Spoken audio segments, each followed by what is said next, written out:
Podcast. We're live in 3, 2, 1.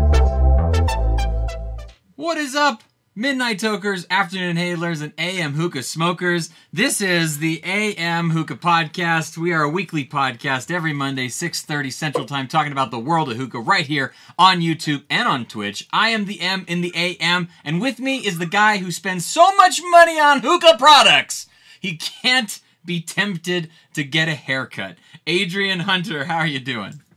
I can't argue with that one because I wrote today's show notes, so I definitely wrote that in myself. I'm doing well. Real quick, before we get too far into the show, I want to make a habit of doing this. Everybody that's in this chat smokes hookah, and welcome. And assuming everyone in this chat smokes hookah, I then have to assume that all of you are above the age of 18. And just in case some of you might be under the age of 18, please get the fuck out. Please fucking leave. And I just wanted to get that out of the way right now. I don't know if our sponsors are going to like that kind of language, Adrian. I don't know if our sponsors are going to be cool with that. The F word? Yeah, the F word. Find your sponsors because I'm going to use that word. I'm just kidding. Yes, indeed. This is a hobby that is meant to be enjoyed by people of age, be it 21 in your area or 18 in your area, whatever the case may be. You need to be over 18 years of age. Here's the thing: is that the problem with the hookah industry, and I don't mean to go on a rant, but Adrian, you've kind of made me feel like I need to go on a little bit of a rant. But like the reason why hookah is under the scrutiny that it is at the moment is purely because there are kids that are doing things that they shouldn't be doing, and parents that should be watching their kids when they're not. So they are ruining this wonderful hobby of ours, and this is what they're doing. Because lawmakers are idiots, they decided instead of just punishing the people who should be in trouble, they're punishing us all. What is up with that? I don't want to be punished anymore because I don't live with my mom anymore. Right. She shouldn't be allowed to do that. I'm sorry. I am sorry for going on a little bit of a rant. It needs to be said. There is a petition that needs to be signed. There's things happening in California. Please, please go and sign the petition. It's in all the groups everywhere around. Let people know that we're not okay with how it is they're wanting to legislate hookah. That is not what we want to see in the future. That's not how it should be happening. So yes, I'm sorry. We're ranting a little bit. We're going off on a tangent, but I think it's an important tangent. Wouldn't you agree, Adrian? Absolutely. All right. We're probably going to open the podcast to that a little more often because that's causing a headache for a lot of people I call friends that work in this industry. Yes. This business is being hurt because children. Anyway, where were we? Back on the higher notes of what we do. Yes, we're just starting the show right now. So this week, let's talk about different brands, the hype that's around them, the market that they share. Does a brand hype consolidate to its market share? Does the hype around a product actually affect their at the bottom line in such a small internet community? Are we maybe missing out on some really good brands due to an echo chamber that is prevalent in the hookah social media? But before that, we're also going to be talking about the meetups that happen in the hookah world as well, including the most recent meetup that happened in Florida from Hookah University. How does my sound, by the way? I'm getting like a weird sound in my headphones, but I want to make sure that it seems like it's okay to everybody else. Does it sound okay to you guys? It sounds pretty good to me. Okay. I'm not noticing anything too crazy. Well, everyone in the chat too, if you could just give like a thumbs up, virtual thumbs up, I guess you could say, and let us know what you think about that. But yeah, we're gonna be talking about hype. We're gonna be talking about meetups. We're gonna be talking about a whole bunch of stuff and more.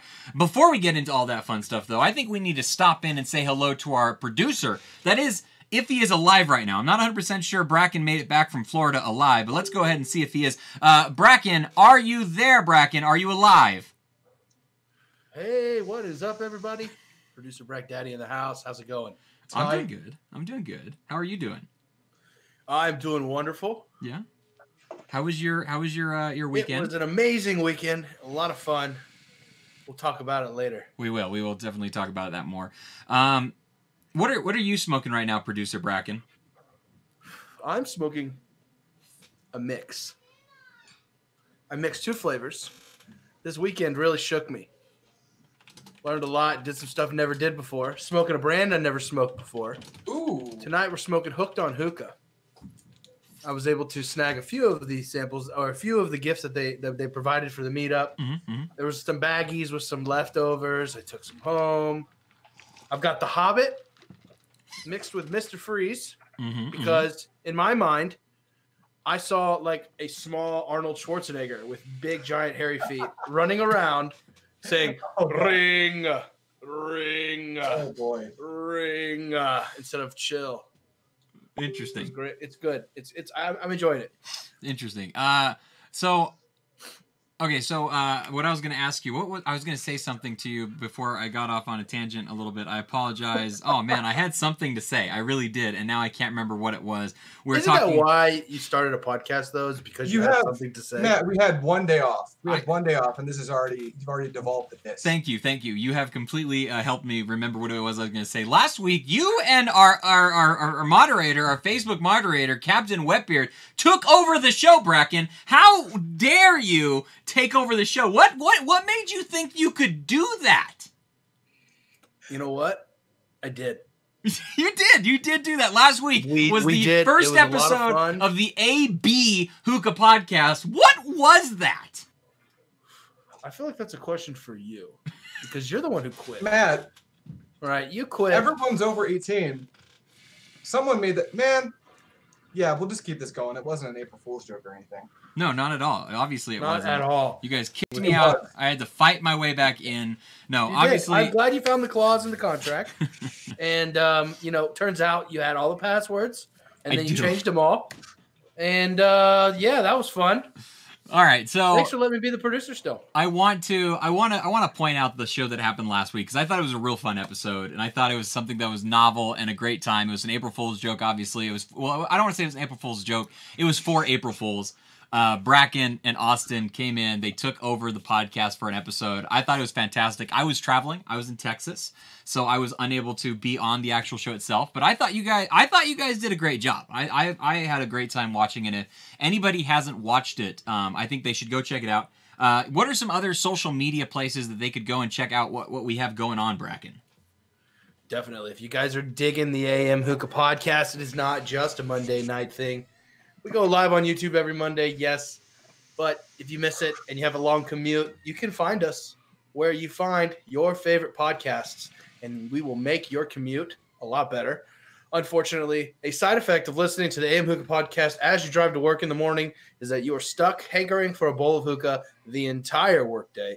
And unless you work at a lounge or you work from home or you have your own business and you're the boss at the top and you can pack a bowl in your office, you're going to be stuck hankering the whole day.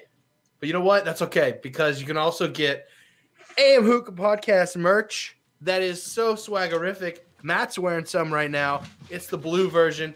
It looks good. Adrian's wearing the black on black. You can't see it, but you know what? Hashtag meta, okay? Hashtag meta. That's what it is. We're on Instagram. Adrian is running the Instagram for us. We put a lot of content up there that is not only from us, but from our listeners, our followers, anybody who's posting on our Facebook page, AM Hookah Podcast. We're going to steal your photos. We're going to say thank you, shout you out, and post them up there. If you want to get included, if you have a dream of being on a podcast's Instagram channel, we can make that happen for you. We can make your dream. Like Mr. Tristan Jensen and his microfracture bowls. Yes. Tristan, thank you so much for that awesome content. We're going to shell it out and use it. Appreciate it. I think that's just about it. If you're a fan of Twitter, we have a Twitter. We don't use it as much as we could or should, or maybe we do. I'm not sure. I'm on it. We haven't quite decided if Twitter's dead or not, but we'll see. I talked to Bilu on it. Me and Bilu, we talk on there. Me and the Hookahologists, we talk on there a little bit. I mean, there's some people that are there. Their hookah game is strong on Twitter. The overall game of Twitter hookah is not strong, but you know what? We can make it stronger if we strive and we push it to be better. That is what we should be doing. We should be pushing and striving to make that thing better, right? Adrian? Follow us on Twitter. If you use it, shout us out. Have a conversation with us. And hit us up with some questions. Yeah. Rose F. Death is on Twitter. If you guys want to get to know him, he's cool. He's awesome. He does some cool stuff on Twitter. But Bracken, we will be checking in with you later on in the show to talk about the meetup, obviously, and get your feedback and all the awesome stuff that went down there. So we'll say goodbye for now, but it's only for now that we're saying goodbye. We're not saying goodbye. We're saying see you later. See you later. Fantastic. All right, I can't wait to get to talking to him again about the meetup and stuff, so I definitely want to get there as quickly as possible. But let's go ahead and do as we do with this show. Talk about our wonderful sponsor, Prestige Bubbles Coconut Charcoal. You can see him right there. You can see him on Adrian's screen as well. Yes, he's doing his balancing trick. He's doing it. Can you do it? Can he do it? He can do it. He did it. Congratulations, ladies and gentlemen. Everybody #flathead. I'm just kidding. I'm just kidding. We are sponsored by the wonderful people over Prestige Bubbles Coconut Charcoal. We love to use the jumbo flats. The cubes are very good as well. They are what keeps our bowls smoking. And today we are smoking some pretty awesome stuff. If you want to find out exactly what it is we're smoking after the fact, you can type in !smoke, and then you will be able to. I'm trying to push it off. Trying to meta push it. No. Yeah. Oh, there we go. I got it. Adrian, what are you smoking on today's episode of the AM Hookah Podcast? Welcome to the 14th episode of Season 3, bowl face reveal. I'm smoking out of a Hookah John 80 Feet Resurrection Bowl. Inside of it, I have a mix of Tangier's Tuscan Cantaloupe and Ezra Dark Blue, California Blue, Cali Blue for short. It's a sweet mix. It's exactly what you'd think it would be if you had Tuscan Cantaloupe. It's not a super sweet cantaloupe flavor. It's very melony, but it's not super sweet. Cali Blue is super sweet, so it's a good mix. Obviously, it's in the Mad Pear. We got the Prestige Cocoa Jumbo Flats on top. Provost. What about you, Matt? Oh, also, before I give Matt the mic back, we did get 5 likes before the show went live, so I'm drinking wine out of a cactus. Our not LaCroix pairing is going to be a Michigan wine called Blue Heron. Ooh. I don't know. It's my first time trying it. I'm not a big fan of white sweet wines, but this one's pretty good. I like sweet wines whenever I do drink wine. I prefer them to be very sweet. I don't really care for the dry stuff. I'm not a fan of the dry wine. I know that probably doesn't come as too much of a surprise considering I really like sweet flavors normally, so obviously that's not surprising. But today, I, myself, if you couldn't, can you read my hat? Adrian, can you read that hat? It says... How about my lanyard? Can you read my lanyard that I got on? Does that say Russia? It does. It says Russian made. That's what it says. Sweet. It says Dark Side. I am smoking some Dark Side, so I got some Dark Side in for review purposes and feedback purposes, and I'm super excited. I can't wait to smoke more and more of this stuff. But today, for my mix, I decided to go with the Astro Tea and a tiny bit of Supernova. And I swear to God, I swear to you, it was like this much of a pinch. That is all I put in it, and it is so powerful that I can't take very big rips off this right now. It is too strong at the moment for me to be able to do giant puffs like I normally do. But the overall taste is delicious. The Supernova, super cooling effect, obviously. Menthol, very, very strong. Astro Tea, Adrian, you will love the Astro Tea. It is a lemon tea, herbal, flowery, not mint obviously, but the lemoniness to this tea and the herbalness to this tea, I think you would really, really like a lot.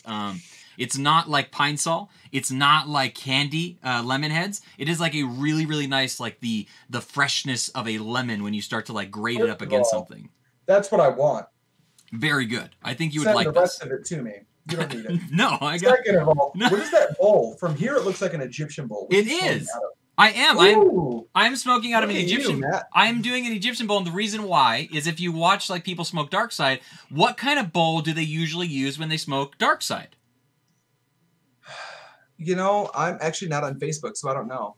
They use Egyptian style bowls very often when they come. Stop mocking me, Bracken. I see you in the corner. They use Egyptian style bowls all the time, very large heads and stuff like that. They use like those Don bowls. They use the Turkish style bowls. They use like the very deep bowls and stuff like that. And they actually load Dark Side in a very fluffy manner. And so this bowl right now is packed with Dark Side Egyptian fluff pack, 3 charcoal on top of my Prestige right now, and I am loving this. This is coming through very, very well. I'm loving this Dark Side quite a bit. But that's enough talking about that. Let's go ahead and go into some videos and talk about that. Also, I want to say really quick hello to everybody in the chat. We got tons of awesome people in here. Akeem, the original superfan, is here as always. Jenica is here. How are you doing? Ashley, how are you doing? Paul, my friend, I'm so sad that I missed hanging out with you guys in Florida. It looked like so much fun. Robert is here. Maggie is here. Bilu, how's it going, my main mans? Pots and Pans. Kyle Smith, how are you doing, my good friend? My goodness, there's just so much stuff going on that it's absolutely crazy in the chat, obviously. And yeah, we haven't even talked about some of the stuff that I wanted to talk about. I went to Texas. You know about this because we had Bracken and Austin host the show. But Adrian, did you see what I got when I came back from Texas? Well, before I saw what you got when you came back from Texas was a live you did. Oh, yeah. And I'm assuming that was on behalf of the AM Hookah Podcast. Yes, it was. It was on the AM Hookah Podcast page. Yeah, no more doing your own channel. You now belong. You are intellectual property of the podcast. Okay, Pipe Dream, calm down. Pipe Dream is just baby AM Hookah. So yeah, that was Brandon George, a Stone Bowl. So I'm assuming that you're about to show us a Stone Bowl. I did. I finally got a Stone Bowl, and the only reason why I'm not using the Stone Bowl isn't because I wanted to use an Egyptian bowl, but that's partly the reason why. It's because I wanted to show this off. I wanted to show off my new Stone Bowl that I actually got. I wanted to show it off. I wanted everyone to see it. It's beautiful. It's wonderful. It's been smoking wonderfully. I've been using it all the time. Like, I'll use it. I'll clean it. I'll use it again. I'll use it. I'll clean it again. Like, this is the bowl that I've been enjoying using so very much. It's just an awesome bowl. But I wanted to shout that out and talk about that very briefly, obviously. But yeah, let's go. Stone Bowls are good. Yeah, they're wonderful. Turns so out. I wanted to talk about some new videos that we may have dropped on our channels, though. Adrian, I do believe that you have a new video on your channel. What was it about? Actually, we have got 2 new videos on the show notes. I'm sure you're reading off of right now. It's not one was going to drop tonight. I underestimated my PC's ability to render a 12-minute video, so it went up just before this podcast. Okay. And if you're here from that video, because there's a link to this podcast in that very video's description. Hello, welcome to the AM Hookah Podcast. This is me and Matt live instead of my super edited cheese videos. But that one was going to be on, that was dropped today. That's going to be on Azure, Prince of Gray from the Burley line. And that is part of the Rami Alsner High Desert Smoke Yucca Valley, California series. And another video review from that series came out earlier last week. And that would have been on, what was that on? That was on Azure, I want to say. You know what, Matt? Stand by. Okay, that was I'm on standing by. Azure Island City Blend. Oh, I did not see that video. I did not see that. The last video that I saw that you put up was your unboxing for your Stone Bowl, your Army Stone Bowl. I have not seen this. What was it called? Island what? Island City Blend. It is a pineapple tropical fruit mix. I get a lot of grape out of that flavor for some reason, and I don't even know if they actually intended grapefruit to be in there, but there's something going on in the trigonometry of that flavor that makes grape pop out to me. I don't know why. Interesting. Interesting, I say. Very, very cool. I don't have any new videos on my actual channel, but I did release a video on the AM page. That's also in the group. It's also in all the other groups as well, but it was my conversation with Brandon George. Hung out with him for a good lengthy bit, and we went live for a little while and had a really good conversation about some fun stuff. So go and check that out on the different Facebook places. Maybe I'll download it and post it on my channel. I was going to say, let's do that, because content is content. Yeah, content is content. Maybe we'll release it on like a Saturday or something to make it so that it doesn't interfere with other stuff. And then I did want to shout out the Hookah University field trip classroom video that they did for the event that happened down in Florida. It's an awesome video. It just made me cry and wish that I was down there in Florida with those guys and gals, because it looked like an absolutely wonderful time. Honestly, like, the stuff that happens in that video, like, Tony was down there. He's a good friend of the community, obviously. Bracken, Paul, Chris, Travis, Jeremy. I mean, just so many people were down there, and it just looked like an absolutely fantastic time. So if you guys want to see what happened a little bit, go over to the Hookah University YouTube channel. I think if you just search Hookah University, you'll be able to find it pretty easily, and go check out their video, because it just looked like a phenomenal event that they all were hanging out at and stuff like that. So I wanted to shout that out a little bit as well. And then also want to talk about some breaking news. Our segment that we have partnered up with THL, the Hookah Lounge, obviously. They have some really cool stuff going on over at their page. They are doing this gala in New York that, Adrian, I just realized that I am like only a month away from going to New York City, and I'm really excited about that. I feel horrible that I miss. You travel a lot, Matt. I do travel quite a bit, actually, kind of crazily enough. For someone that's not a huge fan of planes, I sure ride them a whole heck of a lot. Yeah. Yeah, so I'm super excited to be going to New York City and stuff like that. But the thing that we want to talk about for breaking news is that there is a petition going on to sign and say that you don't want there to be the horrible banning of hookah tobacco going on in the state of California. I highly recommend you guys go and check that out. Austin, if you could please post the link to that inside the chat, I would really appreciate it a lot. Make sure you go and check that out. It is super important that we support these types of things, that they don't make it through. Uh-oh, I hope Bracken doesn't disappear, because he's going to screw up our entire layout if that was to happen right now. I really hope that doesn't happen with him.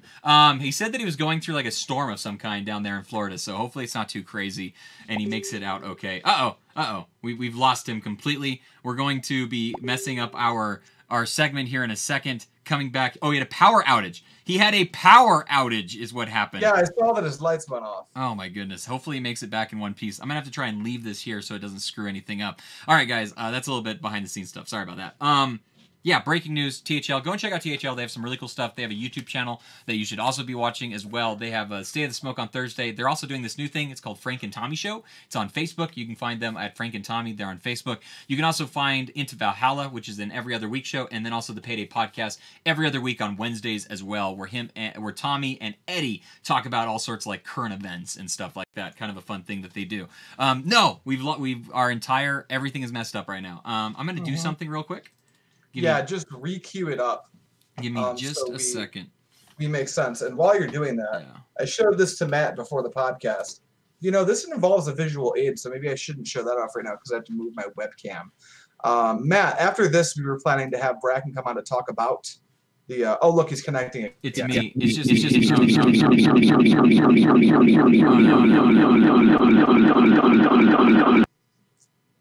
Sorry about that. Sorry about that. And now you're mute. Yeah, I'm muted for you, but I'm not muted over here. I can't hear anything. I know. What he knows. Okay, so, by the way, every Friday we do a show called Technical Difficulties. It's a show all about the technical difficulties you can come across when engaging in different types of hookah smoking and how to solve them. And this has been an ad for Technical Difficulties. And I'm going to see how long I can riff on this being an ad for Technical Difficulties until Matt somehow figures this out. I have no clue what's happening right now. All right, so the whole thing is going to be messed up for just a little while until Bracken is able to come back. Good. Captain Wetbeard is here, so I'm going to tell Captain Wetbeard because he knows what link that I'm talking about. Come join us for just a little while, Captain Wetbeard, and just mute yourself so that it fixes our display because right now everything is really screwed up at the moment. And this is wonderful. Wow, who would have thought that it would have been Bracken that destroyed the stream and not one of us, right? Maybe he needs to be on a segment of technical difficulties. Well, this is fun. All right, let's go ahead and move on a little bit. So that was our awesome breaking news segment. Oh, we got someone coming in. I think it is just our good friend, Captain Wetbeard, helping us out. Thank you, Captain Wetbeard. You just hang out, okay? Thank you so much. Appreciate it. Welcome to the podcast. All right, let's go. Well, this sucks because I was going to have Bracken come on right now to talk about the meetup. Oh, Bracken's here. Captain Wetbeard, leave. Okay, he's gone. All right.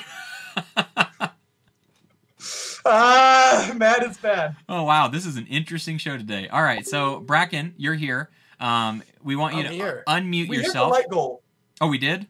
Yeah, we sure did. Yeah, we hit the light goal so fast it knocked the power out. Oh, my goodness. Guys, this is one of the fastest we've ever hit the light goal. I kind of feel like giving something away. Is that okay with you guys? Yeah, that's fine. Let's give something away. I want to give away a shirt for this. Is that okay? Yeah, all right, everybody cool with that? Shirt. Okay, hold on. Do this every time the light goals hit, but this was really fast. We're a half hour into the show right now. That was really cool. Like, obviously, this was not preemptively thought about in any way, but all you guys have to do is type in !shirt, and you will be entered into a giveaway to get a shirt that we will be giving away at the end of. I'm shocked. I cannot believe that we already hit the light goal. That is amazing. Thank you guys so much.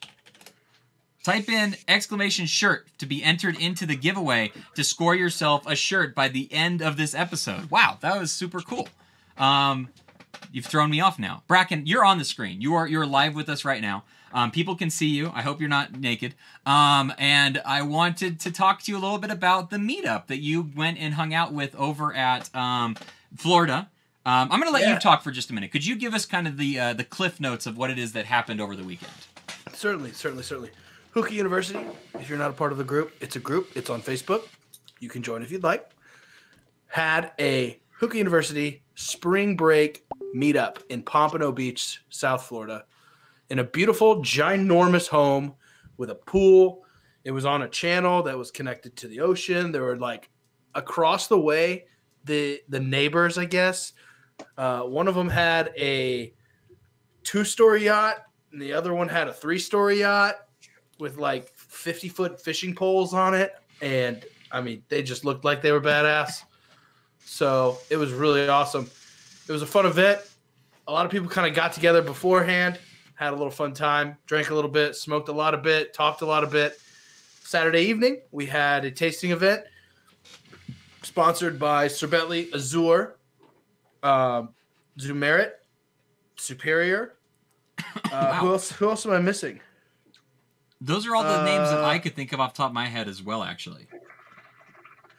So there were a lot of really awesome brands there to try. That's the TLDR. but it was a lot of fun. It was a blast.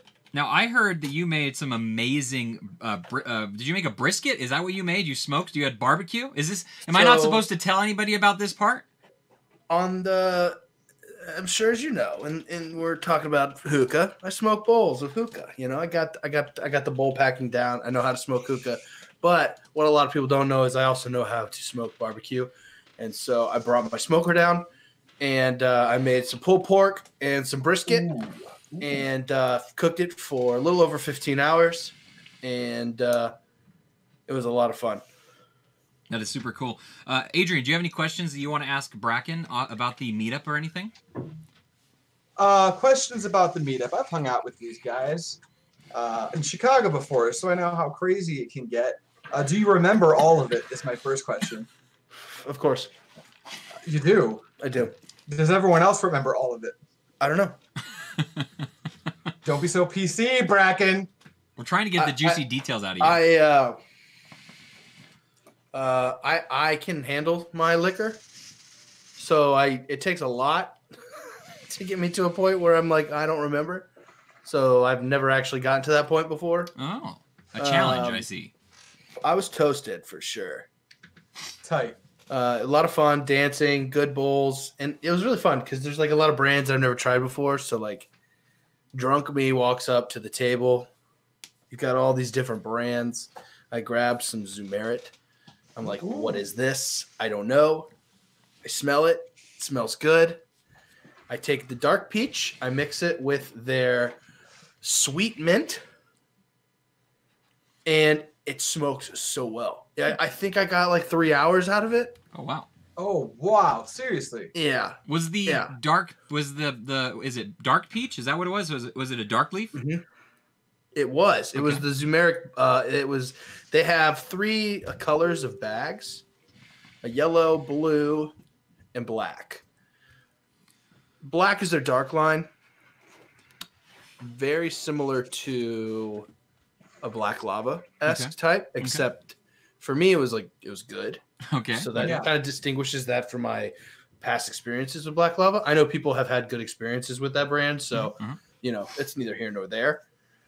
And then their blue and their gold line, one of them is like straight traditional flavors, and the other one is more of a like concoction and house mixes version. Kind of like the Alfaker Special Edition line, where they mix up different flavors and stuff. A little bit, yeah. It's more along the lines of like the gold line are like straight flavors. Yeah. Okay. So you read the name, that you know what it is. I'm sorry, the blue line is that. And then you read gold line, and the gold line, they have fun names and their mixes, but they all have pictures of what's in it.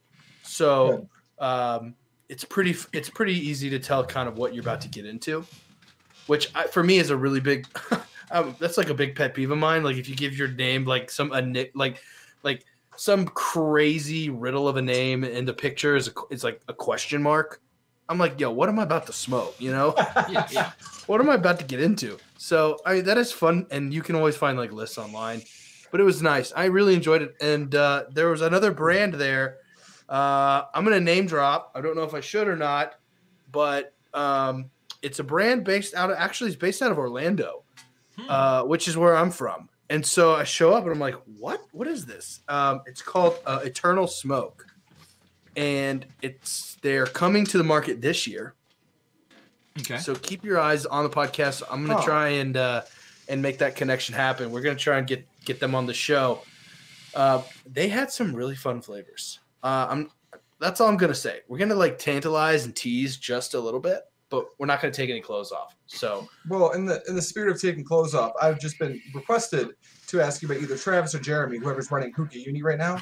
Bluebell mudslides? ? Okay, so what happened was I got to hanging out with our friendly Russian friends from Sky Hookah.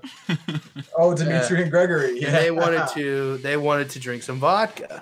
Of course they did. Of course they did. So I took a shot of vodka with them, and it was just one. So I was like not impressed. So I took another one.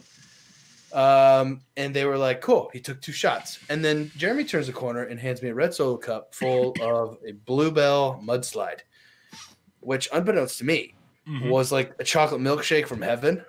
It had like 2 shots of vodka and like 2 shots of whiskey in my cup. I couldn't taste it. I drank it. I got done drinking. I was like, yo, that's the best grown-up milkshake I've ever had. And then my knees were like, hey, guess what? There's alcohol in that. So if you catch me like 5 minutes after that hit, I was like wobbly. I was holding the handrails going up the stairs like, whoa. Beautiful. I do have one additional question because this blew my mind when I went to Chicago, and I'm sure it will again when I go this year. I'm sure you've smoked bowls that other people packed, yeah? Yeah. Did anyone stand out to you as like, oh, wow, this is really good? Or are you just so good at packing bowls that nothing shocked you?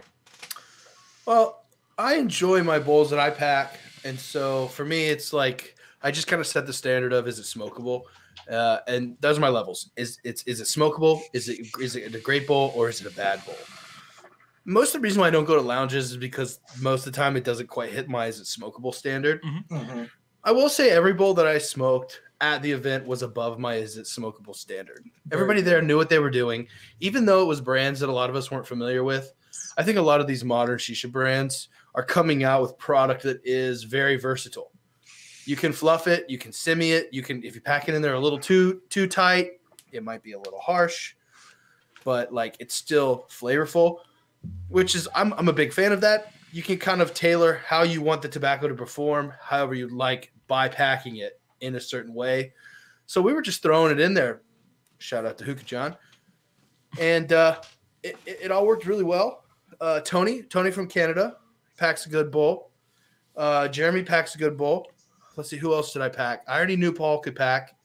Paul can pack a bowl. Very good bowls.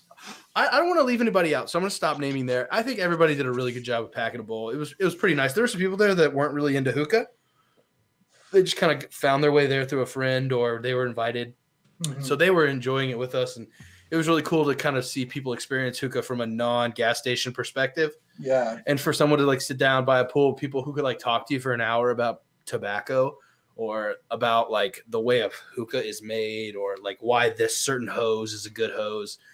And they just got to like sit there and talk and like smoke a quality bowl with quality people in a really fun environment. So I think when any of the groups do stuff like that, I think it's really important to provide that awesome experience to people who are outsiders, because that right there is what's going to grow the community. It's going to make more enthusiasts, and in turn, when you have more enthusiasts, the market share will get bigger, which will encourage companies to continue to make good products and have a good time doing it, because there will be a reward, which is business. And so my question kind of falls along those lines a little bit, but like, why do you think these sorts of meetups are so important?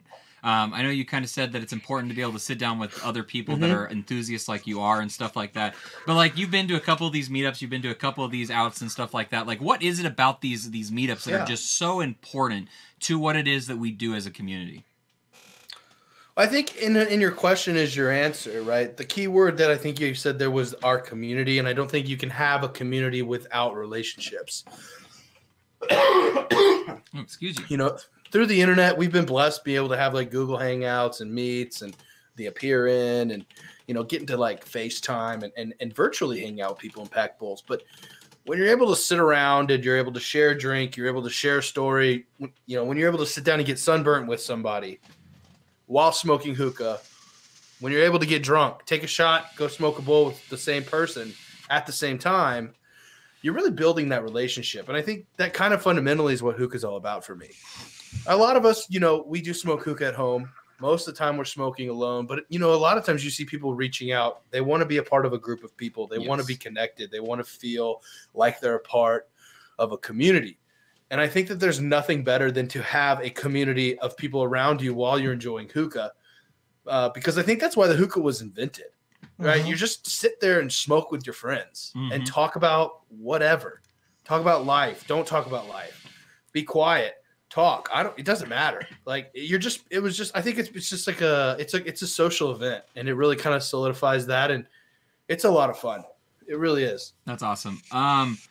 So going off those lines a little bit, like I want to ask you, how was smoking and then having all these hookahs at poolside right there with you at all times? How is it being in the pool and smoking hookah, and at any given time that you want to, there's going to be some sort of hookah going at any given time? How was that experience? Oh, it's sublime. It's what you dream about. Yep. You pack a bowl. Mm-hmm. You smoke it 2 hours, 3 hours, whatever, 30 minutes. You're done smoking. You want to smoke again, but maybe you just drank too much and you can't walk up the stairs. That's okay. Go talk to somebody, ask them what they're smoking, find out about their life, and smoke with them. Everybody there was like, oh my gosh, try this. I packed this. I don't know what this is. Or try this. I just mixed this right now.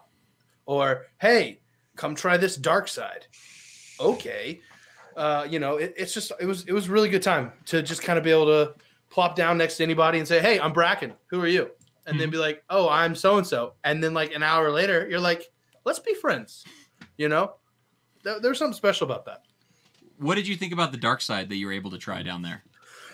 I enjoyed it. I think it's a quality product. It performs well. It has good flavor. It handles heat. And I think if you kind of know what you're doing, you can make it work exceptionally well. If you're, someone who smokes a lot of it, good for you. Congratulations. I'm not. Don't have that kind of availability. So my bowls weren't quite as badass as maybe Dimitri and Gregory's bowls were. But that being said, it was like that final 10%, right? Took it from 90 to 100, right? The 100% bowls that those guys are packing, they were good. I mean, what can I say? Like, it was a good product. It was fun to smoke. I didn't know what I was doing. I stumbled upstairs. I packed a bowl. I mixed ice cream and berries. How was that? It lasted 3 hours in a 80-foot 80. I was like shook. I was like, what is this? Like, I was kind of drunk smoking it. It just kept fucking smoking. I put 2 coals on it. I put the Provost lid. I started smoking it. I got another coal added. It was still going. I threw another one on when that needed to. I was like, okay, this won't die. So that was fun. But I'm a big Tangiers guy, so I'm used to my bowls kind of making it marathon. But I liked it. Cool. Adrian, do you have any other questions that you'd like to ask Bracken? No, I think that's everything I needed to know. Now I can be happy for another 48 hours. Yeah. Knowing that happened. It was cool to get to try, like, the HOH, for example. Like, yeah. I have always wanted to try their Pepsi Cola. Moyes talked about it, and, I heard about it. I saw Zumaret at the fair in Miami. I've seen a lot of people smoking Serbetli. I've seen a lot of people smoking Dark Side. Like, these meetups are crucial because they just allow you to show up and just try something, and props to the companies that are willing to invest and say, hey, let me sponsor it or let me provide some products so you can try it, because that's crucial, right? No one wants to buy a bad brand. Yes. We've all been burnt. We've all bought something that we got at home, smoked it, and was like, yo, this is trash, but like when you're able to sit there and have some fun and pack some stuff, and you're like, oh, wow, like that's surprisingly good. It's invaluable. I want to make sure that everyone remembers to type in !shirt for their chance to win a shirt. Let me see, for your chance to win. Sorry, I gotta speak as I type, otherwise I'll have no idea what it is that I'm typing. That is absolutely fantastic. If anybody has a question for Bracken, real quick, drop a question mark in front of it and let us see that real quick. Robert wants to ask, hey, did you take any of the Bobro backer tobacco with you? I'm not gonna share my Bobro backer. Oh, you kept that all to yourself? That's cool. I'm selfish. Oh my goodness. No, I did take some, okay. But I got kind of drunk, like I said, and it stayed in my bag the whole time because I forgot it was there. So I do apologize to all my friends at the meetup. You were within a stone's throw from Bobro backer. And you didn't even offer. Didn't even bust it out. How could you? I'm a terrible person. I was tired, guys. That brisket cooked it for 15 hours, and so I was a little bit drunk and a lot of bit tired, and Bobro backer was good. I mean, I think they have one of the best root beer flavors that I've ever had. So Cool. That's very awesome. I can't wait to hear more information about it. If you guys want to see more information about this meetup that took place in Florida, go over to the Hookah University YouTube channel, because that is where the video is being shared, where there's just so much information, so much footage that happened over there. It is a fantastic video, an overview of all the awesome stuff that happened. I can't wait for the next Hookah University meetup, because I want to go for sure. And a big shout out to Hookah University for throwing such an amazing event that I hope we see more and more in the future. That is so super cool. I think that's going to be it for you, Bracken. Do you want Bracken to stick around for this next little segment, Adrian, or do you want to say goodbye to him? It's up to what everyone wants. What do you want to do, Bracken? Put him on the spot. What do you want? I don't like Bracken. Is that what you fucking want? No. Is that what you want to hear him say? You trying to cause strife? Huh? No, it's not my point. It's not what I was doing. I promise. What, WrestleMania wasn't enough drama for you? Now you got to get some beef in the AM Hookah Podcast. Shout out to everyone that watched WrestleMania. That was pretty fun. Shout out to everyone that watched it. Up. It was great. It was wonderful. Shout out. Well, what about you, Bracken? What do you want to do? Do you want to hang out with us and go off this? Okay, very cool. Well, we're going to go ahead and talk about this. This is called Hype and the Marketplace. We're going to be talking about what is the hype? What is all that kind of stuff? I'm going to let you lead this off, Adrian. This is your topic, your baby. I got to open notes now? Yeah, I mean, if you don't mind. You're the one No, I should. I wrote the notes, so I should have access to them, right? Yeah, exactly, right? Maybe? I don't know. We'll find out here in just a second. Everyone is waiting. If this is a train wreck, everyone know that Matt's more literate than I am. While he's opening those, everybody write down Eternal Smoke. Just write it down. Smoke. Keep it on a piece of paper on a sticky note next to your hookah stash, because when they hit the market, they had a banana flavor that was crucial. Like, I smoked it, I walked away, I turned around and I walked right back and I said, "What is that? Can I have the hose back?" Like, very rude of me. I literally was like, "I need the hose back." So that's a good sign, though. Is it yellow number 5 though? Like, was it banana in the sense that it's like that fake artificial flavoring banana, or what did it taste like? Because I'm not a fan of banana flavors usually. I'm not someone who enjoys them. Here's the deal: I cannot eat bananas because they're mushy. Okay. So it's like a texture thing. Yeah, bananas, applesauce, and shrimp. That's like my thing. I can't eat them.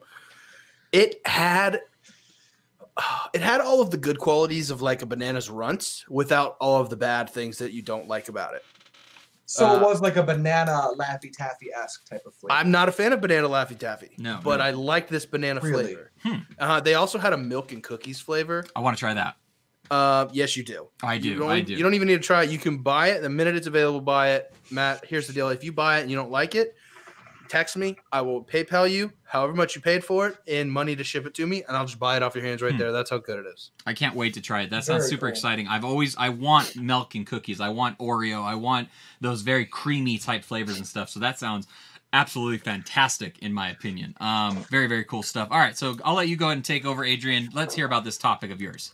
Okay, so Matt alluded to it at the beginning of the episode, and this is a topic that I wanted to do for episode, I think it was 12, but we couldn't get the show together quite quickly enough.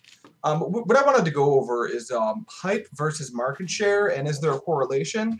And does the hype in such a micro community, like the community we have here on all of our hookah social media, does it hurt some brands that might otherwise have their chance to kind of have their day in the sun? And does it cause an echo chamber, like Tangiers, for instance?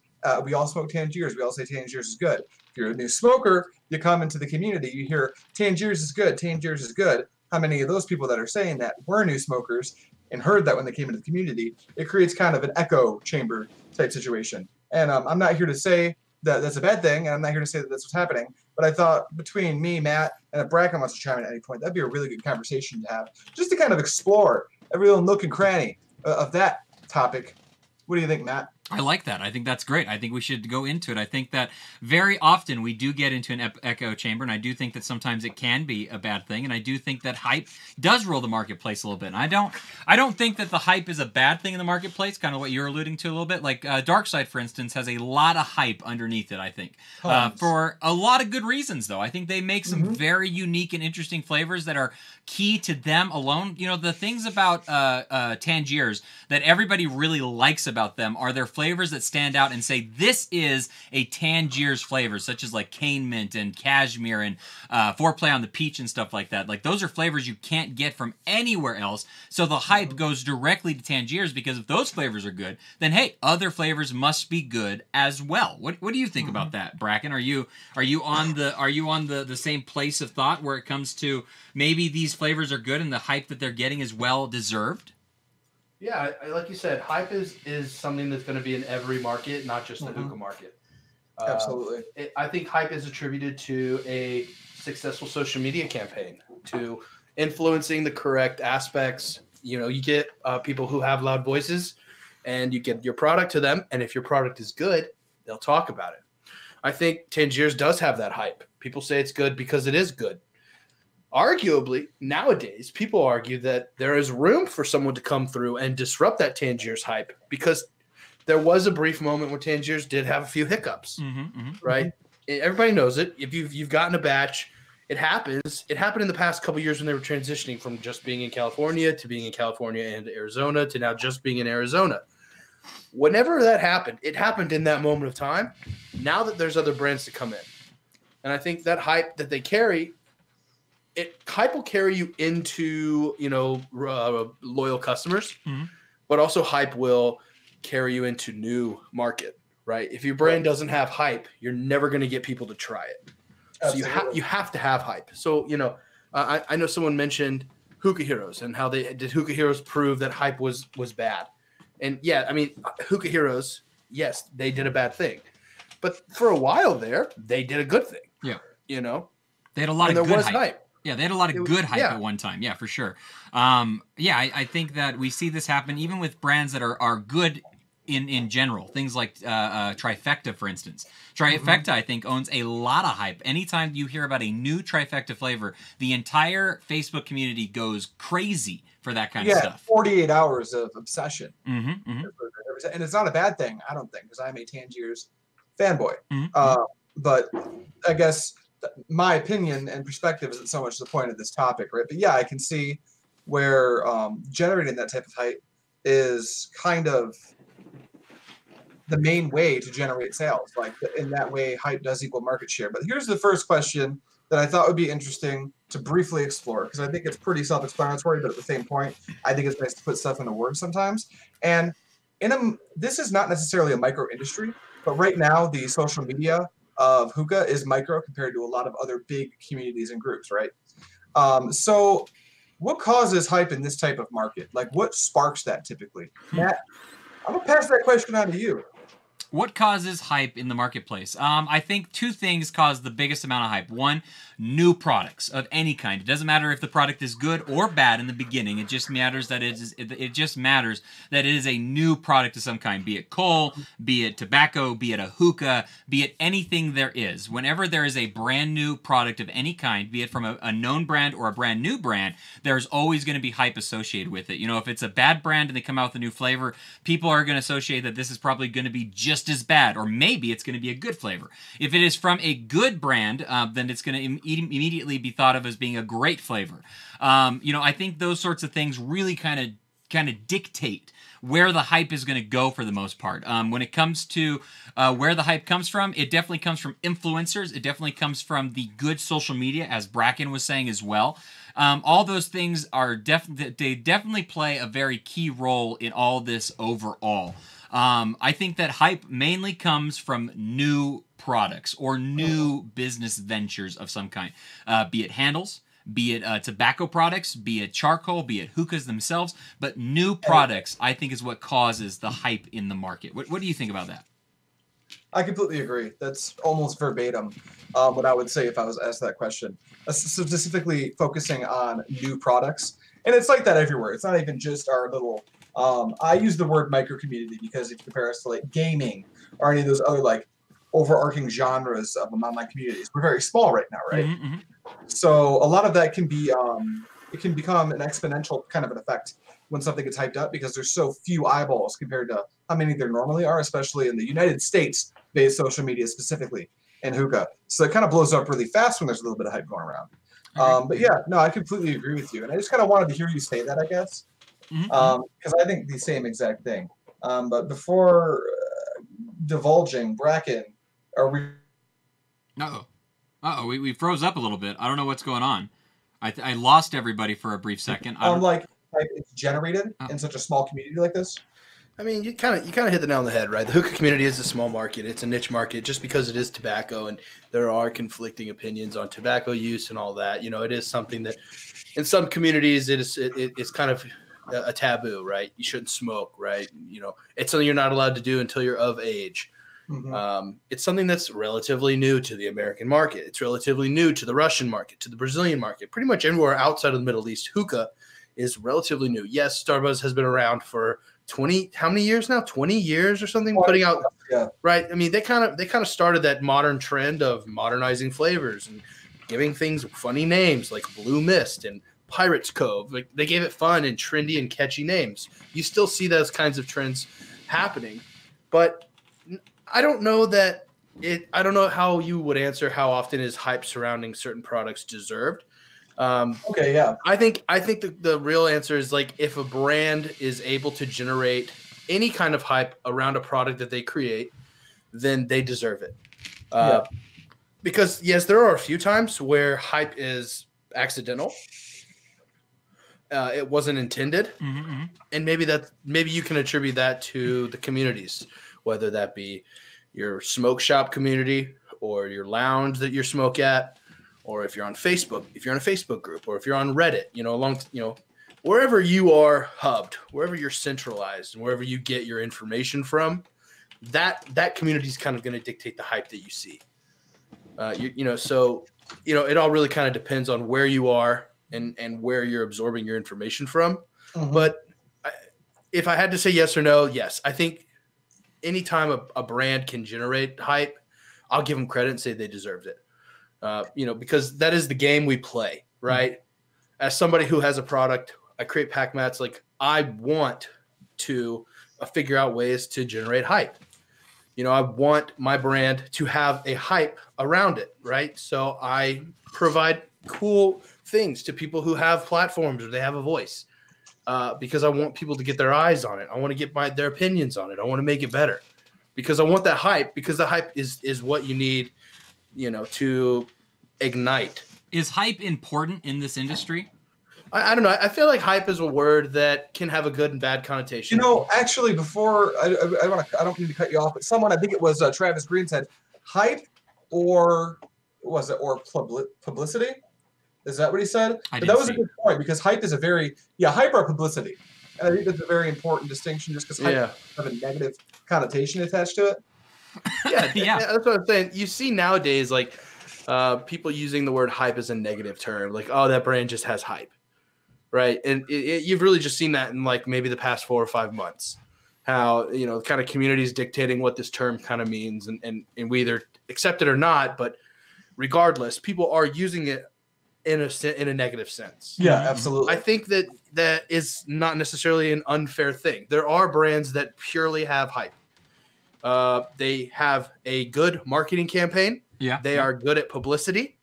They generate hype. You buy the product, you will regret it immediately. Right? That's the thing. Yeah, that can happen.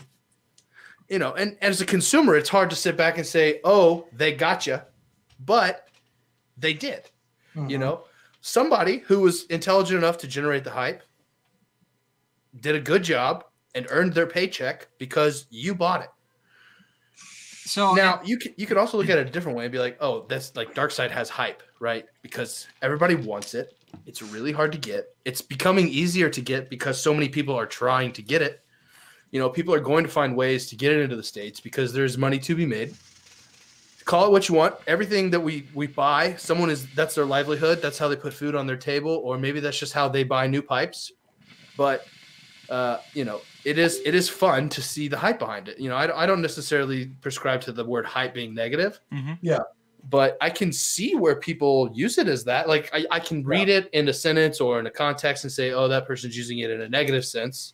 Yeah. I don't necessarily agree with them, but I'm not going to go get in a fight with them on the internet about it because I could shout at a wall and have just as much progress, Yeah. Now, when I asked the question, how often is hype surrounding a product deserved, which was read off of the notes, Bracken has the notes open, I think probably more often than I do at this point, so good on you.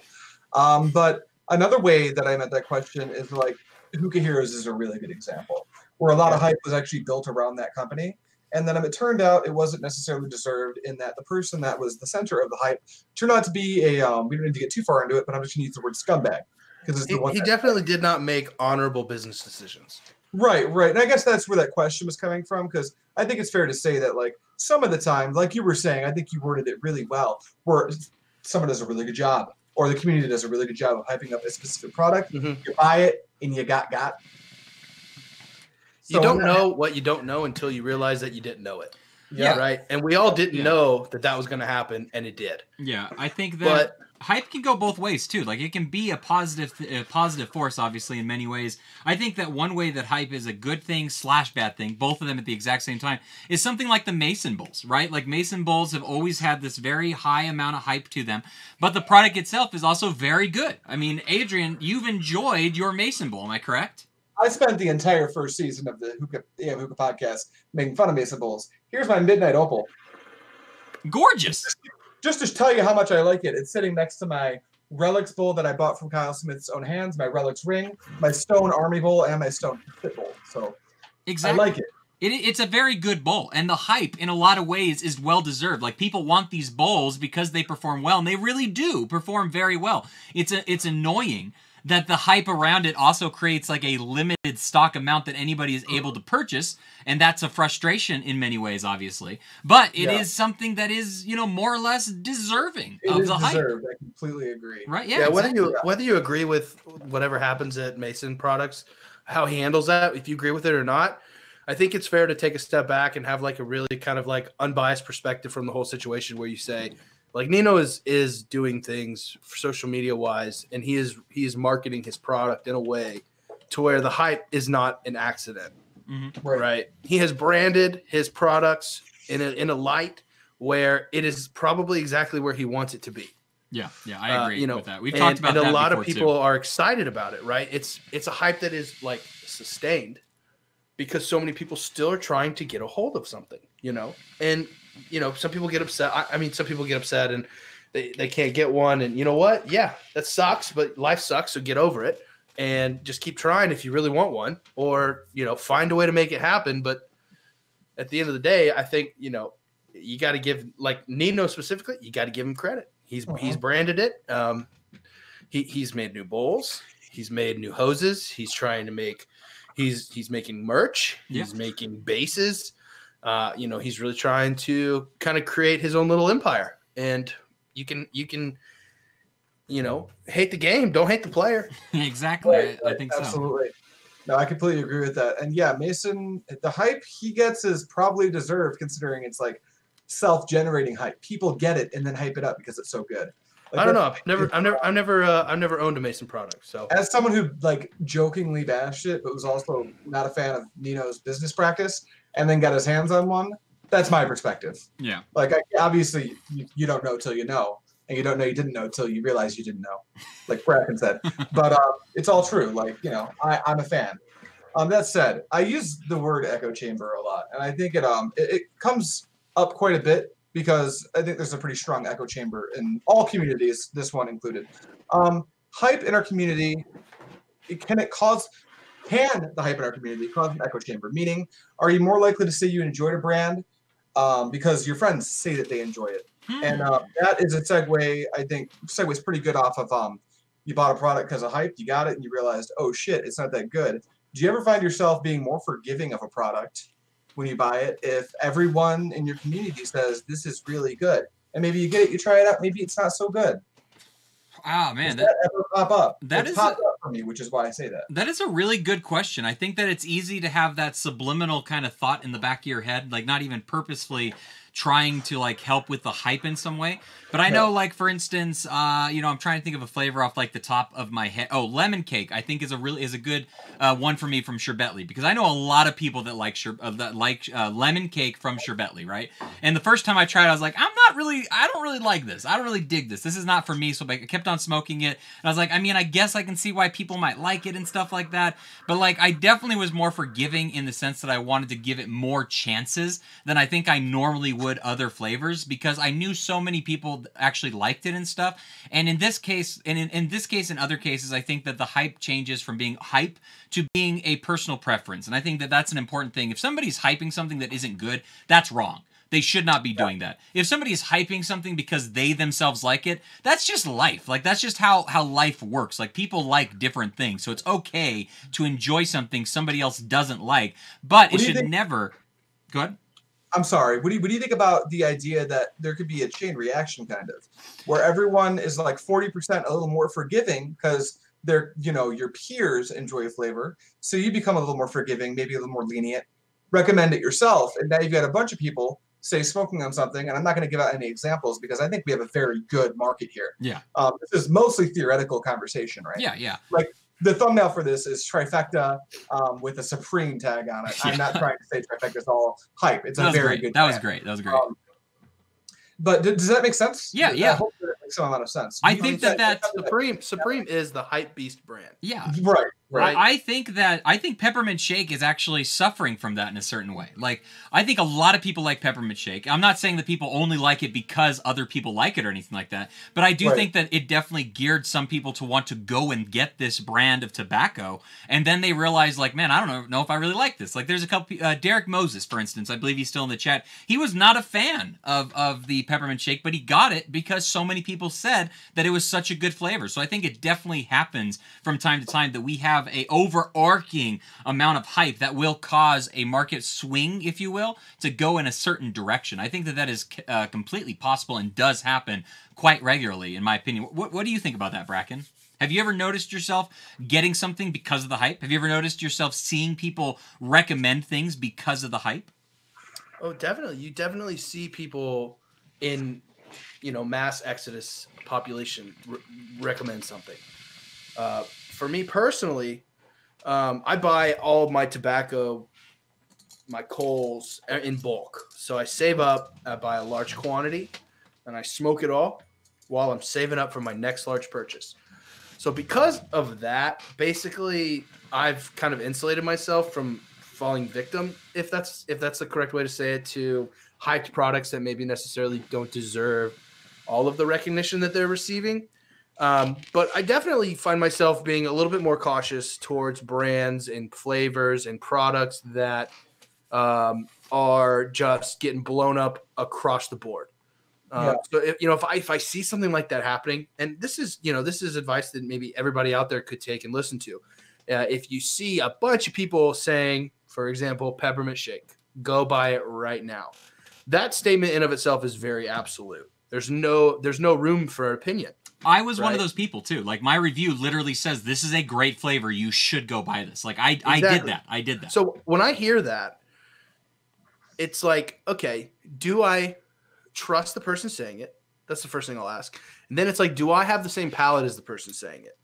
So if like you like flavors that I've tried that I'm not on board with, and I'm hearing you like really talk something up, I'm probably just gonna like sit back and watch other people. Right? I still see it happening. You can definitely see the hype is there. But like I said, just because of how I purchase everything and like it kind of insulates itself towards hype. There are a few instances. I did buy the Peppermint Shake when it first came out because I got to try it at the expo. When I tried it at the expo in the little sample baggie, I was extremely impressed. That's the reason why I bought it. That's the reason why I probably helped add to the hype of it. I to this day, I will still tell you, I think Peppermint Shake is a really good flavor. Mm-hmm. I would smoke it by itself. I don't mix it. I like it. I have 500 grams of it unopened in my reservoir. I liked it. When it came available, I bought 3 cans of it. I like the flavor. But, the chat, Kenneth Salter did not like it. Mm-hmm. Maybe moving forward, when Kenneth hears me say I like something, all right, let me see who else is saying they like it. Bracken maybe and me don't have the same preferences. Not saying that I'm wrong, not saying that Kenneth is wrong, mm-hmm. but maybe just take a step back. Well, and that's why I've always been somebody that believes in bias. I believe in bias when it comes to reviewers and when it comes to like learning who people are. Like, I call it bias, but what I mean by that is like getting to know the person that you're trying to trust. I think it's important to put in retrospect what it is somebody does or doesn't like. For instance, I know Adrian loves lemon mint flavors. If I find a lemon mint flavor, Adrian is the first person I ask about that. Like, I like candy flavors, so if I'm recommending a candy flavor, please understand that, like, I like candy flavors in general, so I'm going to be more biased towards candy flavors. I enjoy them. I do not like double apple flavors. So when I find one that I do like, and I try to, like, say, like, hey, I don't like these normally, and I like this, there is a hype about that, because I'm hyped for a flavor that I didn't originally like, and I do like something now. So there's all those kind of pieces to it as well, I think. But you have to have bias as a reviewer. I think so. I believe in that. I don't think that it's a negative thing that some people try to dash out. I think that having a bias just proves that you know who you are and what it is that you like. And there's nothing wrong with that. It's not even saying that you were biased. It's saying you have an opinion. Right? Right? Yeah. Because so many times you see the word biased in a negative sense. Like, oh, that guy is biased. Well, of course he's biased. He has an opinion. Everybody in the world is biased. If you don't have opinion, you're indifferent, and you're probably no fun to talk to. Right? You're not fun to plan things with. You're not fun to go out on the town with. If you just sit back, you have no idea what you want. You have no idea what you like. I'm sorry. Fix it. Right. Like Matt said, he likes certain flavors. I don't like candy flavors for the most part. And when I review, I use that as a tool. If I like a candy flavor, it's like, I like this candy flavor, guys. Maybe try it out, because I normally don't like candy flavors. So I think it makes things more interesting, especially if you are a reviewer. I think that's why it's important to hang out with people who are different than you. Oh, so very much. Yes. It's really easy to kind of surround yourself with people who like all the same stuff that you like. Echo chamber. Yes, it's very comfortable.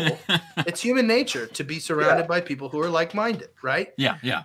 But I think that, take an example, like, we kind of have a friend group.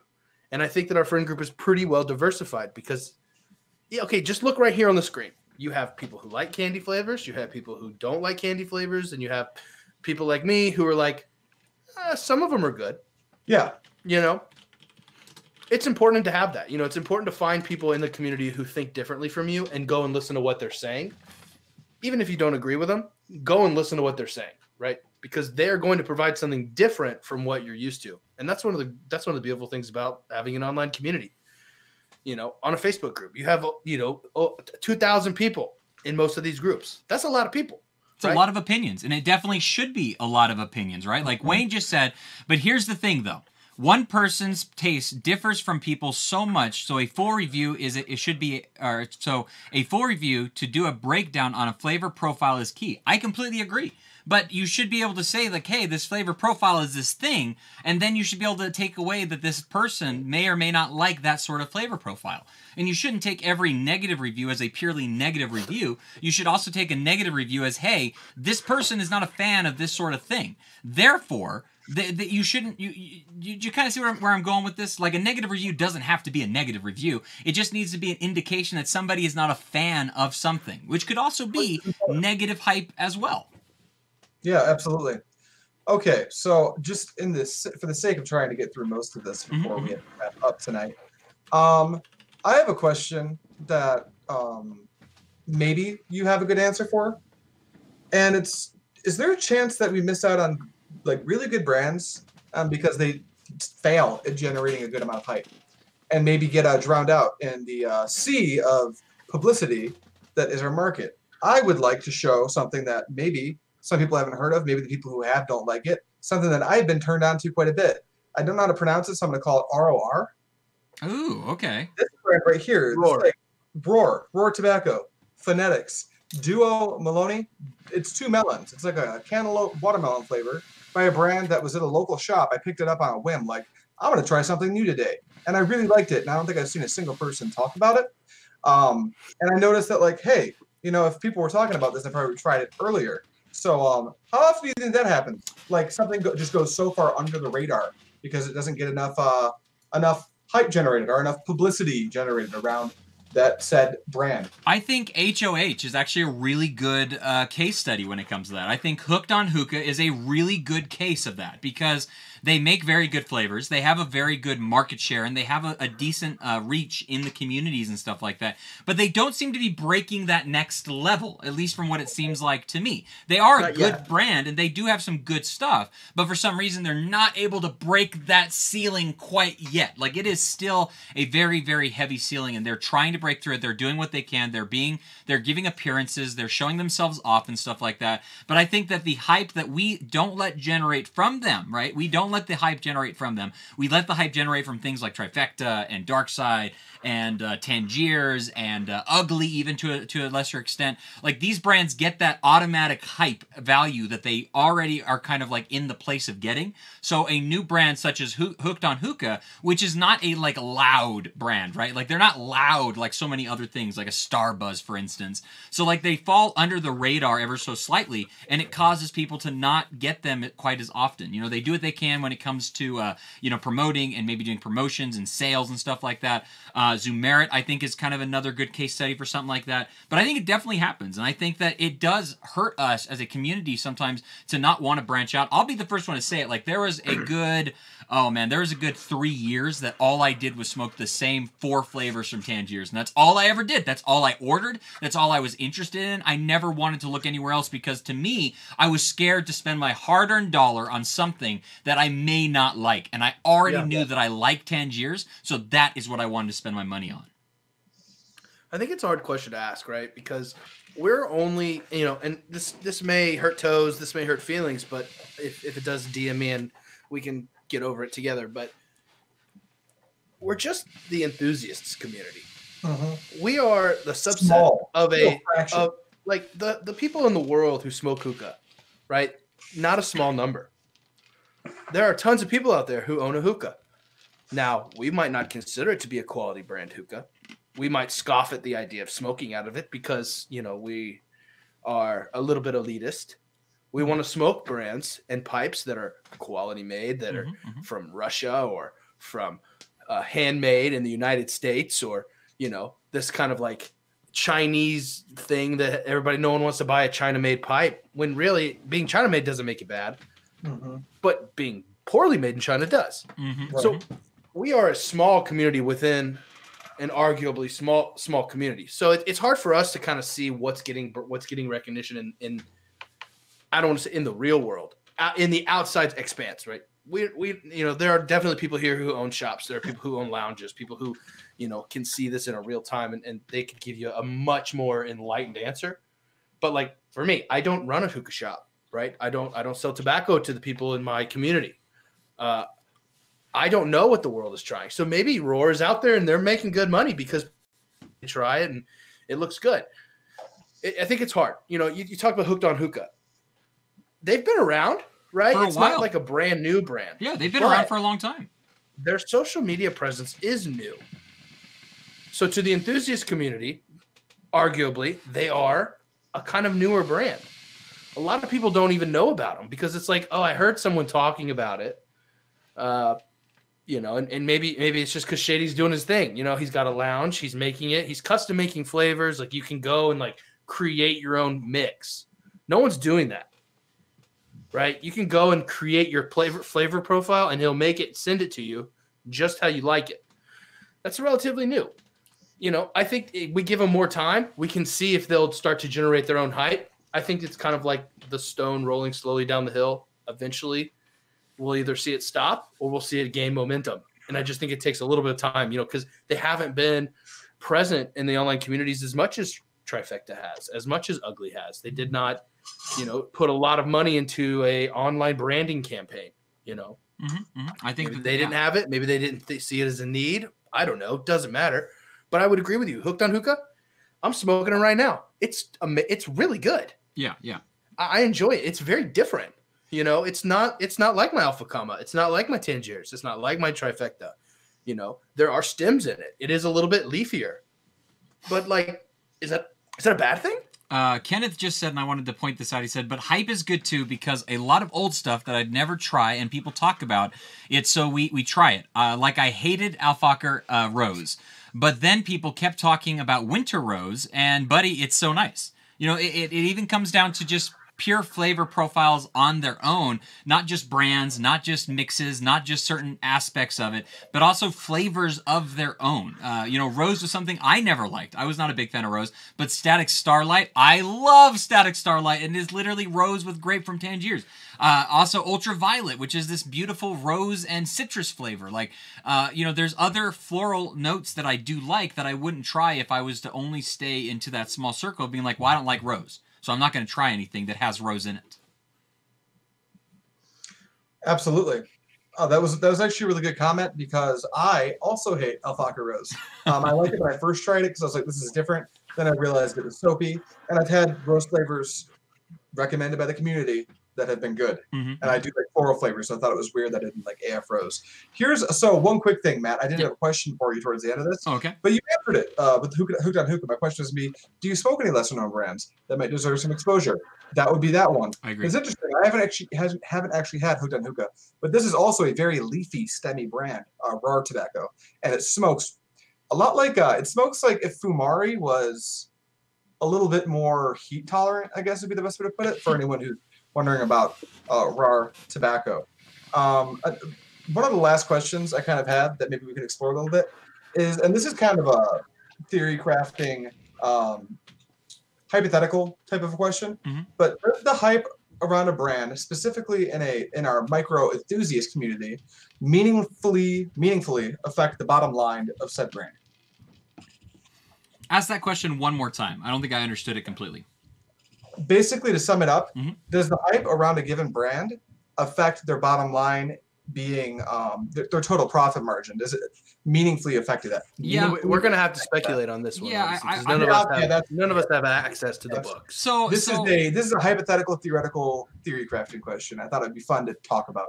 So I think that the answer to that as a theory question is yes, because you can look at a brand like Starbuzz, which I think is the best case study in this situation. You look at Starbuzz, you look at the way that they evolved, the things that they did.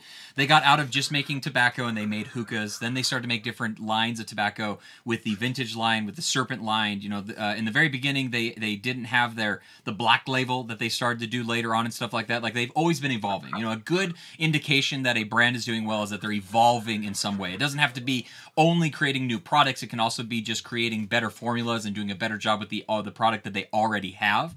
But Starbuzz is a good indication that when hype goes well, I think that a lot of hype in the very beginning of Starbuzz was all Blue Mist driven, and that helped them get off of the ground and become where they became today. And you look at that, and you look at the fact that they started to make e-juices, they started to make e-hoses. They didn't just settle their amount of money that they had and keep pushing it into the same product over and over again. They used that to keep building up and up and up, and that caused the hype that they had to keep building upon itself to create new products to then at that point get more money into their bottom line. I think that is probably one of the better ones to look at. I don't know of any others that are off the top of my head that I can think of. Tangiers have always done the same thing they've always done. They've always done tobacco. They've also done bowls. I will give them that, obviously. But for the most part, the funnel bowl. They invented exactly, but have they ever innovated past that point? Have they ever innovated past the point of tobacco and bowls? They have made different lines of tobacco. They did make different variations of their bowl, but they've never stepped out and made a hookah. They never stepped out and made an accessory of some kind besides like a hat or something like that, obviously. I think that is a very good question for that reason. I think that if when working well, Sahara Smoke is another kind of one maybe that could work for this as well, because they have Hookah Freak, and then their actual product line that they sell as well, hookahs and different things like that, including charcoal and stuff. What was that? Aren't they owned by Starbuzz? They are now, right? Sahara Smoke. Oh, Sahara Smoke. I don't know. Yeah, Sahara Smoke now is owned by them, I believe. Maybe I'm wrong in that. Somebody in the chat, please correct me if I am, in fact, wrong. I wanted to point this comment out real quick from Wayne, just real fast. He says, the only reason why I have a problem with the hype is that people need someone to blame for their loss. So I think this kind of goes into your question a little bit. To find out what it is you like, to understand your own palate, recommendation is great, but one needs their own. And I think Starbuzz kind of offers that in a lot of ways because of the variety that they have, the products that they make. You can become a Starbuzz Starbuzz fanboy and only own Starbuzz everything, from the bowl to the hookah to the tobacco to the charcoal that you use. They got hoses, they got bases, they got everything. Everything, exactly. And it does affect a bottom line. I mean, if hype goes bad on a product, we saw this happen with Alchemist. Would that be a good one maybe to bring up, right? They tried to venture into Dark Leaf, and it didn't seem to hit as well as I think they expected it to. Not Dark Leaf, but that Kentucky Fried style that they did. Yeah, their KFC line, their Kentucky Fire Cured, definitely fell through the cracks, right? I think Angela did a really good job of using social media, using Facebook, using influencers, using people who had a voice in the community and again, this is only coming from the perspective of someone who lives in a enthusiast community. So I don't have any like real connections with the outside world. I don't know what your everyday hookah smoker thinks about it. They may love it, who knows? David Harris just said that Starbuzz owns Alchemist and Sahara Smoke, which I did not know they owned Alchemist. Alchemist did get purchased by Starbuzz, and that's when you saw the Serpent line really kind of take off. Oh, that makes sense. Okay. So they kind of used that to influence the Serpent line. So they didn't just steal it; they just bought it. They did not steal it. No. And basically, I think you can see the hype. You can see the hype behind Alchemist, for example, and they had some really good flavors in the beginning. I was a fan of their Stone Mint. They did a good job, but then what happened was a little bit of inconsistency, perhaps. Soup, maybe a little bit of it's an accident, right? Yeah. Companies are run by people, and people make mistakes, you know, and it just happens, and it sucks when it does, but it does, and we're not going to hold it against them for it, but it did. They hyped it up, it worked, it kind of was good. Then they tried to innovate, they tried to fix it, they were trying to do stuff that people were doing. I mean, come on, big shout out to Alchemist. They put their stuff in a vacuum sealed bag like Tangiers, and then they put it inside of a Chinese takeout container. That we're doing that all. Everybody does that at their house. Yep. You know, everybody goes to the dollar store and they're purchasing 4 Betty Crocker clear containers with red lids for $1. Everybody knows what I'm talking about. You go to IKEA, you go everywhere, you see it. IKEA, that's where I get mine. Right. Everybody's doing it. Alchemist saw it. Yeah. They did it too. Yeah. Great for them, but too bad that the stuff inside the container just could not live up to the reputation that they built for themselves towards the end, I think. Yeah, I agree. And that's just my opinion. There are people out there who enjoy the brand. If you've never tried it and you have an opportunity to try it, I always recommend everybody try everything except for Juul. If you see Juul tobacco, just keep going. It ain't worth smoking if that's what you can smoke. I don't even think they're a brand anymore, but if you see them, just pass. Okay. But, you know, there are people out there who like KFC. They like the peaches and cream flavor. They like the moonshine mint. They like the lime flavor that they put out. Old country line. Yeah. People liked it. People still smoke it. You can still buy it in some places. So, you know, it's just kind of our opinions. And I guess the big reason I wanted to ask that question is because the punchline to it is I ultimately do think that the hype in our micro community does affect the bottom line, in that I don't think it's a stretch to say that Matt and I already know we are. And I would say that Bracken, we're probably like the hookah guys in our friend groups. Oh yeah, for sure. Your friends might maybe smoke hookah too. What we share and what we tell them probably make a lot of impact on their purchasing decisions.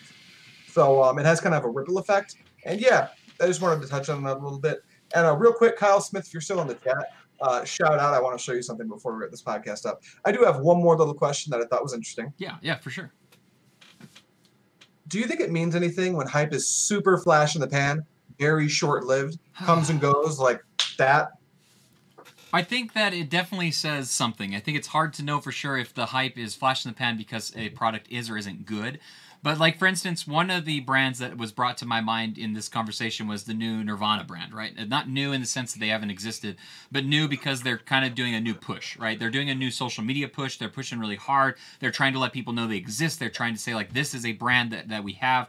They're doing the Dark Leaf with Doka. They're doing their regular Nirvana Superstitia. They're also doing the Ottoman brand as well. Like, they have a lot of products that are coming out to market, and they're really trying to push them hard. And their hype for that right now is very short-lived. It is very flash in the pan. They came out hard, and then they've kind of mellowed out and disappeared a little bit, and it seems like they may be coming out for more stuff in the future again, right? So it's kind of an interesting pendulum when it comes to, like, short-lived hype in a lot of ways. Like, the hype will just kind of like, whoa, wow, look at all that. Dark Side is another good one when it comes to flash in the pan hype, because it only gets hyped up when hyper enthusiasts start to talk about it, right? Like, I'm I have 5 flavors from Dark Side in my possession right now. Guess what I am going to be posting about for the next little while? I am going to be posting about Dark Side all over the place because it is something that is hype for me, because I'm excited to be smoking it, I'm excited to be messing around with it, I'm excited to be using it, all those different things. But as soon as I run out of it, if I don't have any more of it, I'm not going to be talking about it as much personally for myself, where other people might be able to fill in that gap. And that's true hype. That is legitimate hype. When one person stops talking about the product and somebody comes in and they fill in the gaps, that is when the hype is real, and that is when the hype stays consistent. It's interesting to kind of see where some of these brands are going to leave off and where they're going to kind of have their stationary point really be in a lot of ways because of that reason, I think.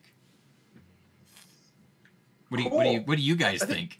I think you see a lot of these brands, they kind of go up, go down, roller coaster effect. And for me, it's really interesting to see where brands end up. Right. So, it kind of bounces back and forth. People talk about it. No one talks about it. It comes back. No, it comes back again. And then maybe if they can make a product that people like, they do a good job of interacting. It's all about brand recognition. It's all about building your brand equity. And, some people just aren't good at it. Some people are just really good at making tobacco and they're terrible at talking to people. Right. That's kind of the thing. If you make a good product, you get it out there, boom, flash. You're not doing a good job with follow-up. You're not doing a good job with your Instagram. You're not doing a good job with your promotions. You're not getting out there for flavor testing at lounges. You're not penetrating markets. You're not making connections. You're not making friends. You're going to have a hard time. It's going to be rough. Sorry, I was answering a question from chat. PC Insider, who's Art, just asked us, he said, he had a couple of questions about Dark Side, and the first one he said is, compared to Tangiers, is it more tobacco notes of flavor? I think it's less tobacco notes of flavor, personally. What do you think? You tried some recently, Bracken. Did you think you had more or less tobacco notes inside your Dark Side? I know you're a little toasty, so it might be kind of a tough question to ask you. But no, I really enjoyed it. It was very flavorful. It didn't have the molasses kind of like sugarcane strapped flavor that you get from a Tangiers. Mm-hmm.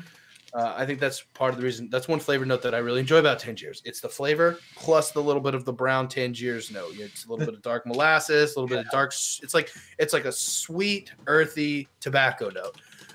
Opposite end of the spectrum tobacco note. Alpha Comma Midnight Line. That was not a subtle tobacco flavor. That was very, hey, guess what? This is tobacco flavor. It's tobacco. Right.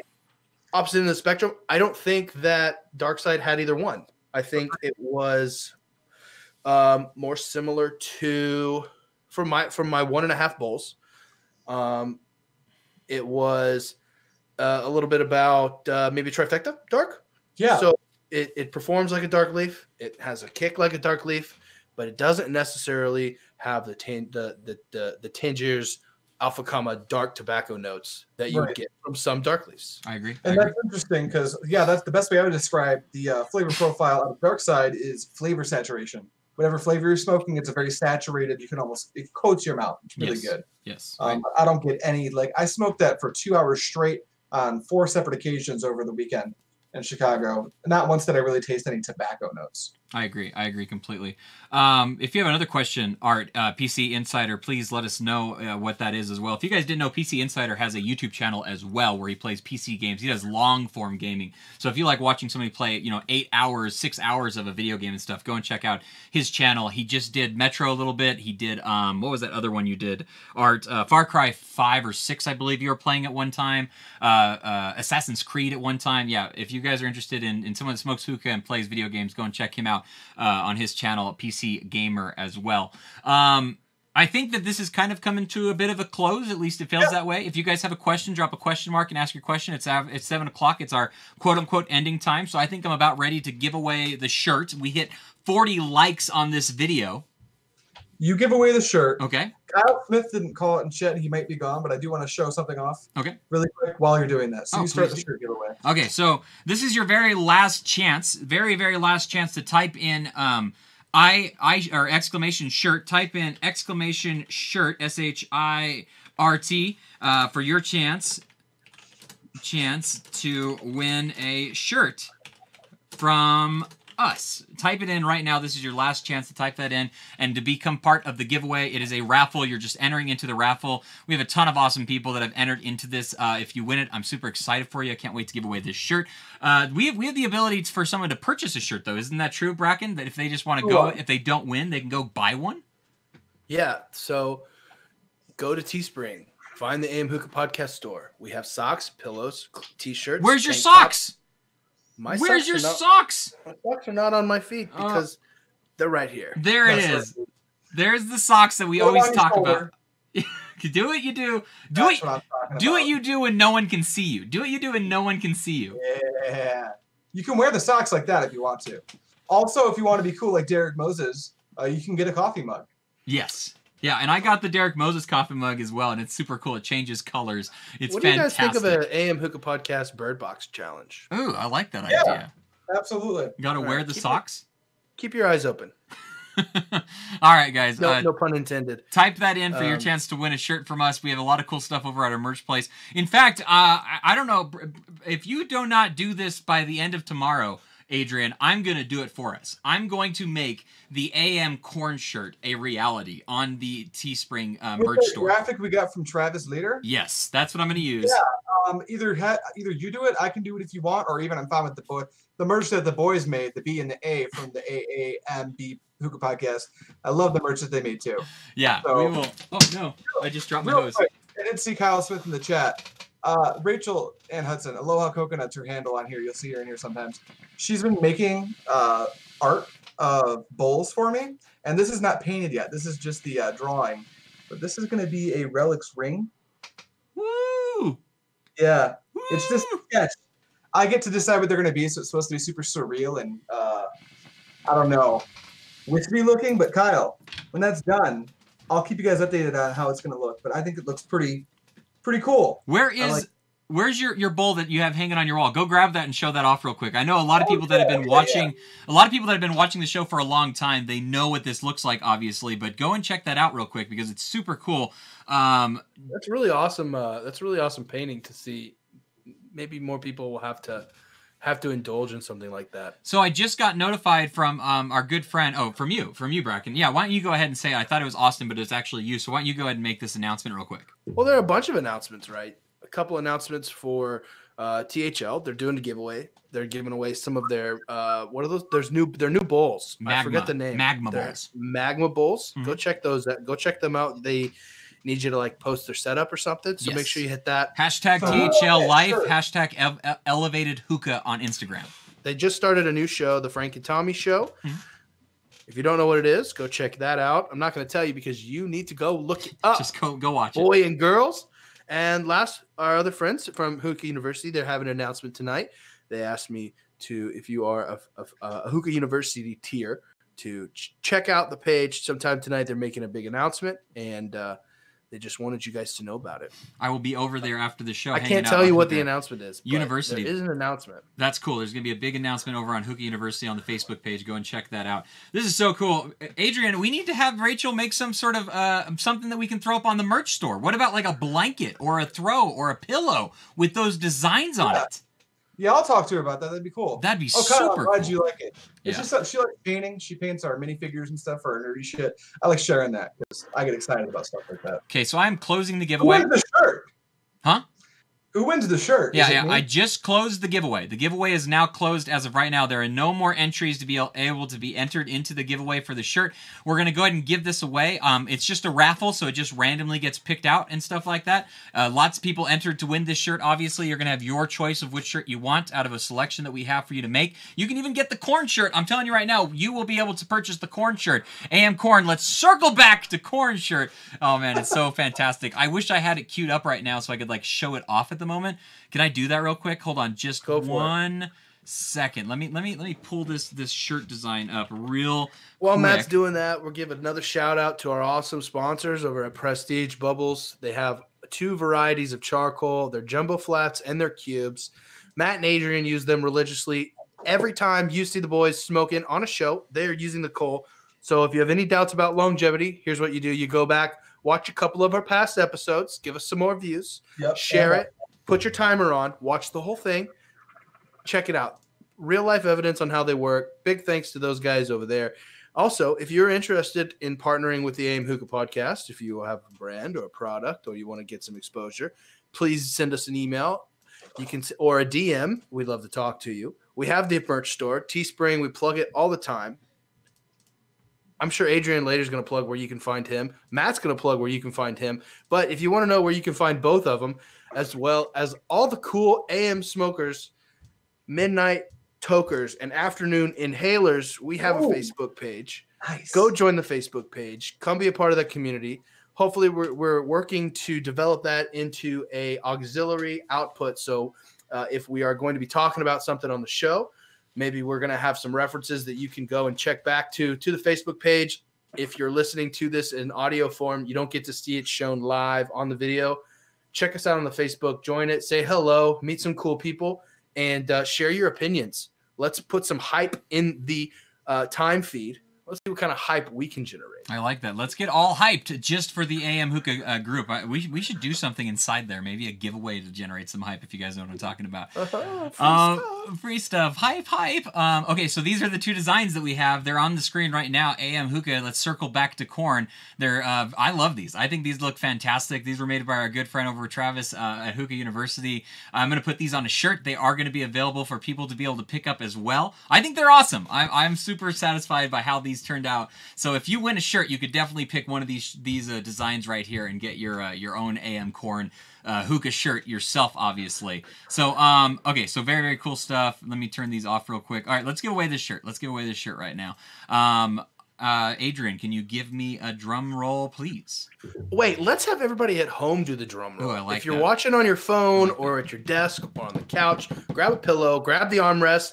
Maggie, grab Kenneth, drum roll on his back. If you do the karate chop up and down, he'll probably enjoy that. Maybe along the neck, give him some trapezoidal neck massages there. Drum roll, please. Everybody in the community, do the drum roll. Drum roll. roll. If you want to type it out in the chat, you can. You're probably too soon. Drum. But Matt, we got a whole community drum roll. Drum.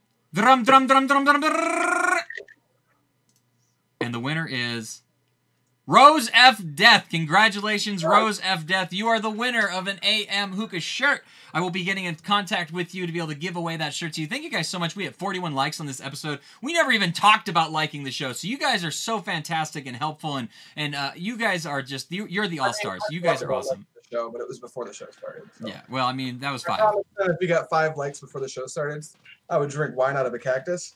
Maybe we should get some cactus merch going. We need some. We'll just have to make that a normal thing. Guys, every time you hit 20 likes before the show starts, Adrian will take a shot at the very beginning of the episode. Adrian is totally fine with that. Congratulations, Rose F. Death. Absolutely fantastic. So happy for you. That's all that I have for this week, guys. Thank you guys so much for showing up and being a part of the show. Thank you, Bracken, for hanging out for as long as you did and giving us all the info about the Florida meetup from Hookah University. Head on over to Hookah University for their big announcement that they have going on tonight, guys. There's going to be some cool stuff there. I'm sure there is. That's all from me, guys. Adrian, where can people find you on the internet if they're looking? Oh, no. Don't do it. Oh, okay. That's fine. You guys like hookah reviews, tutorials, unboxings, me playing bass guitar for no reason in the review I uploaded today because Matt got to play with the MIDI keyboard and technical difficulties and I got hella jealous. Come check me out at Pipe Dream Hookah on YouTube. And if you'd like to find me on Instagram and the Twitter, you can find me at _Pipe Dream. And if you want to find me on Facebook and you haven't figured out my name and what my face looks like, you're probably under 18 and you should get off this podcast. Bracken, where can they find you if they want to find you? Are you findable? If you want to find me, I'm on the groups. You can see me. You can catch me posting. I do pack mats. That's a thing. Shameless plug. You can find out about it there. Plug it. We make them. You use them. People love them. If you don't, that's okay. Let me know why you don't like it. We'll try and fix it.